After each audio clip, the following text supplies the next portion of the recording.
بركة وفقد موجع. Saya mulai dari sebuah prinsip bahwa untuk mengetahui apa maksud dari penulis, dia itu mau nulis apa di dalam As-Suluk, sementara naskah yang bisa kita gapai itu kan 4 naskah, semuanya berbeda. 2 naskah itu menulis silsilah Ali bin Jadid sampai ke Ahmad bin Isa, dari Ali sampai Ahmad bin Isa itu kan 9 nama. 2 naskah lainnya dari Ali sampai ke Ahmad bin Isa itu melalui 6 nama, ada pemotongan. Nah, dari 4 naskah yang bisa kita capai itu tidak ada satupun yang divalidasi atau mendekati masanya Al-Janadi.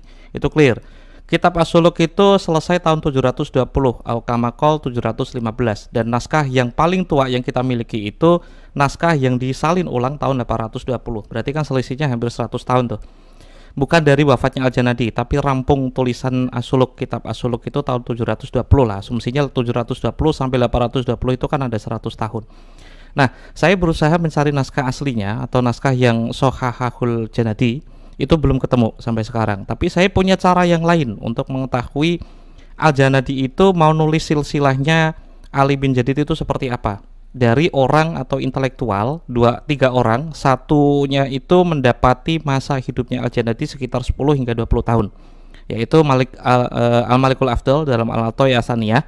Silsilah Ali bin Jadid itu 9. Saya bisa menampilkannya seperti ini, Pak. Nah, kitab ini Al-Athaiyah Asaniyah, halaman 460. Dia seorang raja dinasti Rasuli, wafat 778.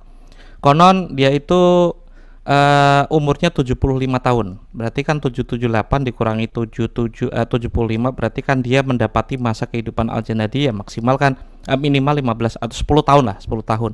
Dia seorang intelektual, diasuh oleh seorang raja, dan besar kemungkinan karena redaksinya sangat mirip, nomor indeks 538, dia itu menulis silsilah Ali bin Jadid sama persis dengan naskah 838.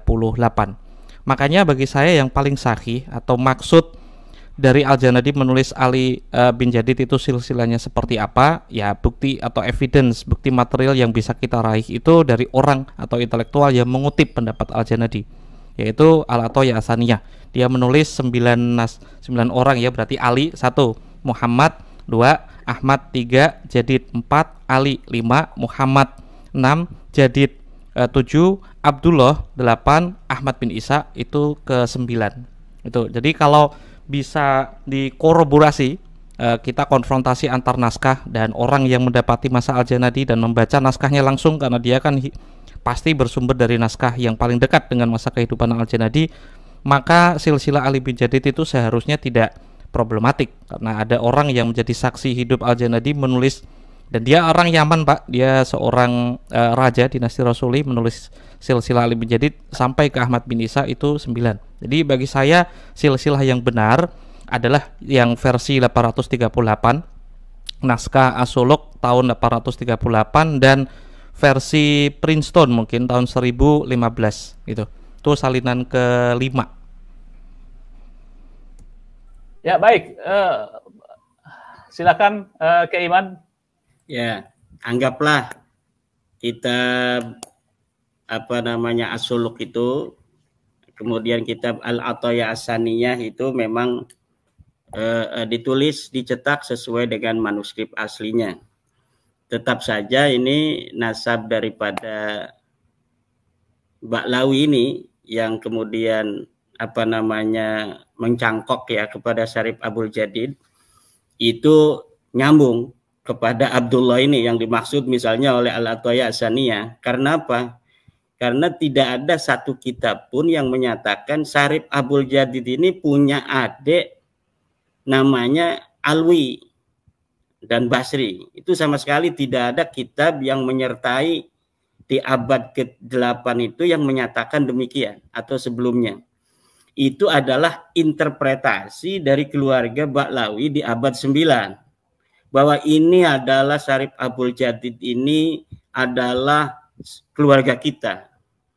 Padahal itu Syarif Abul Jadid keluarga tersendiri.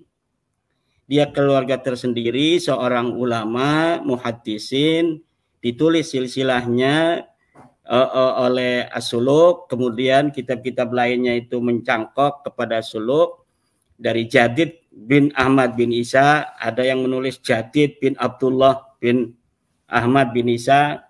Nah, kemudian kitab-kitab yang lain yang dicetak kemudian sekarang ini Al-Ataya Saniyah, kemudian kitab yang lainnya itu terpengaruh oleh keluarga Ba'lawi di abad ke-9 dan terpengaruh oleh permanennya nasab itu yang kemudian sudah dicatat selama 550 tahun sampai hari ini. Karena pencetakan kitab-kitab itu tahun-tahun sekarang. Kemudian pencetak atau muhakik, kadang-kadang muhakik ini kan cerdas-cerdas. Oh ini salah, ini kurang ini. Ini ada kitab-kitab Al-Burqa Musiko, ini ada kitab Al-Ghuror, ini kitab ada Syarhulainiyah. Secara lengkapnya, mungkin ini kurang. Kemudian ditambahi menurut daripada interpretasi sumber dari seorang muhakik, itu bisa saja terjadi. Tetapi apapun yang terjadi itu, di nasab syarif Abul Jadidnya yang dicangkok oleh Ba'lawi, ini adalah tertolak oleh kitab-kitab sebelumnya. Begitu pula persaudaraan daripada Alwi dengan syarif Abul Jadid ini tertolak pula. Nah, ini Mas Romel apakah sudah menemukan sebuah kitab yang menunjukkan bahwa Abul Jadid ini, Abul Hasan Ali atau Syarif Abul Jadid ini punya adik namanya Alwi? Ketemu ya. Apa itu kitabnya? Kitab dari Ali bin Jadid sendiri, judulnya Arba'in. Kitab Ali bin Jadid, judulnya Arba'in. Bagaimana itu ininya, narasinya? Dia menyebut Alwi sebagai dia mendapat riwayat dari Fulan dari Fulan, itu menyebutkan Alwi sebagai pamannya. Kitabnya itu tapi manuskrip tahun berapa? Manuskrip dia ditulis ulang tahun 611 sebelum wafatnya Al-Janati tahun 620. Diijazahkan secara mukatabah di yang sampai kalau kitab sekarang. Kalau kitab sekarang Oke, saya pengen ngepresentasiin satu lagi dari Ajarus Hafaf, ini ditulis tahun 820. Jadi sebelum Ali As-Sakran itu bilang Ubaidillah, Abdurrahman Al-Khatib menuliskan ya, wakana, ini baris pertama. Iya. Wakanu lahu minal walad Ubaidullah wa akhlafa Ubaidullah Asy-Syaikh Al-Basri bin Ahmad Jidul Faqihul Imam Al-Alim Al-Amil Salim bin Basri. Salim bin Basri ini juga mengijazahkan atau mengisnadkan sebuah hadis kepada Ali bin Jadid lewat satu orang lagi ke bawah. Wa kanu masyhurun bil ilm wasolah. Kalimat seperti ini mengindikasikan kalau Ba'alawi itu sudah dikenal jauh sebelum kitab ini ditulis ya. Iya. Kitab ini kan ditulis oleh orang Ba'alawi ya, atau oleh Al-Khatib. Iya, dari Al-Khatib. Dari bukan Ba'alawi. Baru 40 tahun yang lalu. Ini apakah sebagai peneliti Mas Romel tidak curiga bahwa orang yang menulis ulang ini menambahkan segala macam? Nah, kita sebagai orang yang mau meneliti ini jangan hanya mau menerima, taken for granted sebuah berita, kemudian kita mengamini, oh ini katanya kitab yang ditulis abad ke-8 atau abad ke-9 sudah menyebutkan, sedangkan kitab ini dicatat baru 50 tahun. Itu kemungkinan adanya subjektivitas dari orang yang menyalin itu sangat besar. Dan kita sudah, bukannya kita ini husuudzon ya, tetapi saya sudah berkali-kali menemukan tahqiqan Ba'lawi ini bermasalah. Mereka berani untuk menambahi. Ya, kita perveran ya, Mas Romel. Seperti dalam kitab Ar-Raudul Jali itu, kalau kita mau meneliti kitab Ar-Raudul Jali itu kitab yang fihi masyakil. Ini banyak sekali kejanggalan-kejanggalan, kemuskilan-kemuskilan dinisbatkan kepada Syekh Murtado Az-Zabidi di abad ke-13, orang besar pengarang kitab Syarah Ihya Ulumuddin. Tapi para peneliti itu ragu kalau kitab itu adalah karangan Murtado Az-Zabidi, seorang muhakik yang dalam beberapa halaman saja dia banyak sekali menemukan salah dalam mengutip. Dia mengutip Al-Ubaidili, salah. Ternyata Ubaidili tidak menyebutkan hijrahnya Ahmad bin Isa. Dia mengutip Mus'ab Az-Zubairi, kitab Nasab Quraisy, salah. Ternyata Mus'ab Az-Zubairi tidak menyebutkan Ahmad bin Isa punya anak namanya Abdullah. Dia mengutip kitab Siri Silsilatil Alawiyah di abad keempat, katanya menyebut Ahmad bin Isa punya anak Abdullah, salah. Dan ini 3 kesalahan ini saja bagi saya, beberapa halaman membaca Raudhul Jali itu sudah dapat mengatakan ini bukan karangan daripada seorang Murtada Az-Zabidi yang seorang muhakkik. Kenapa?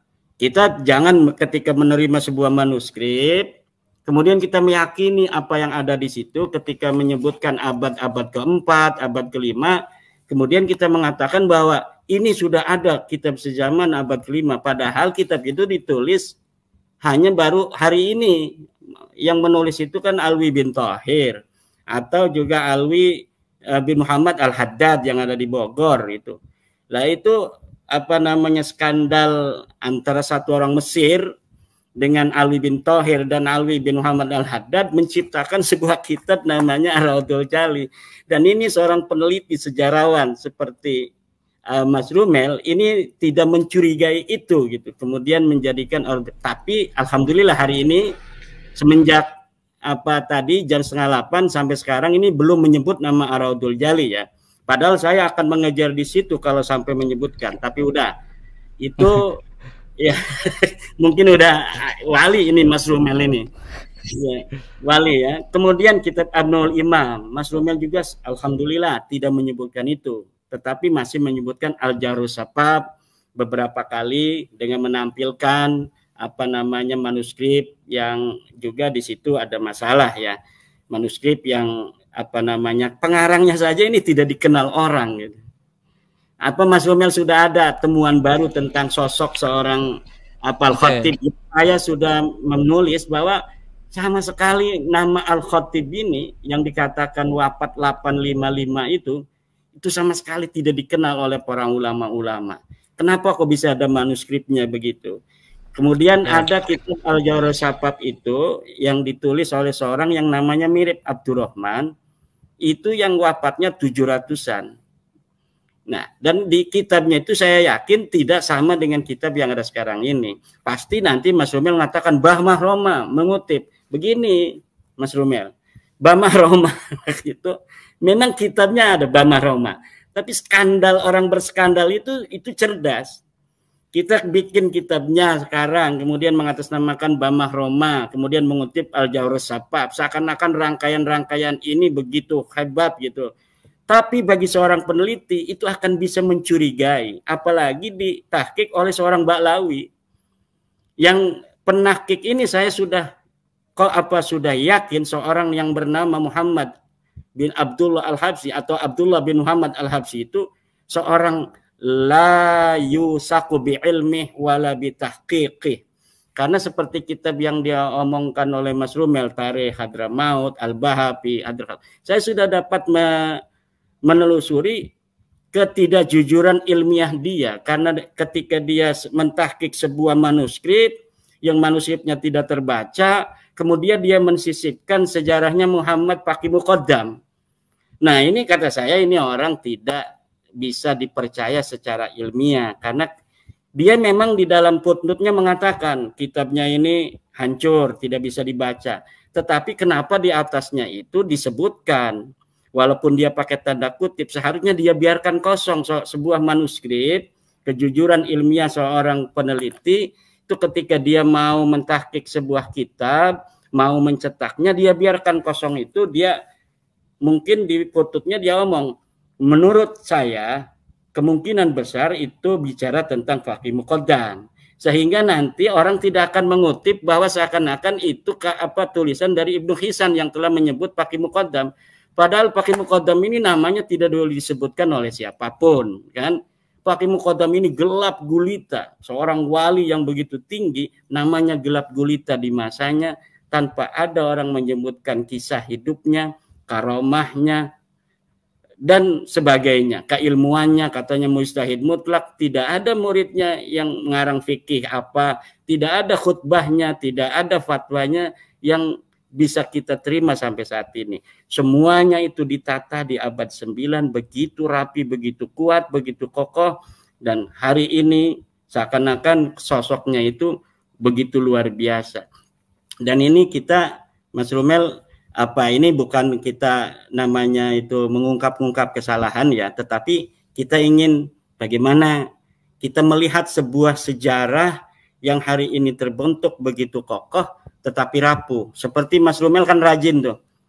Ada kitabnya dari Salim bin Jindan tentang Al-Arba'in. Saya juga udah punya. Saya bahkan udah lama saya mempunyai itu, dan saya tidak menganggap itu sesuatu hal yang penting karena memang tidak ada riwayat-riwayat yang bisa dipercaya di situ.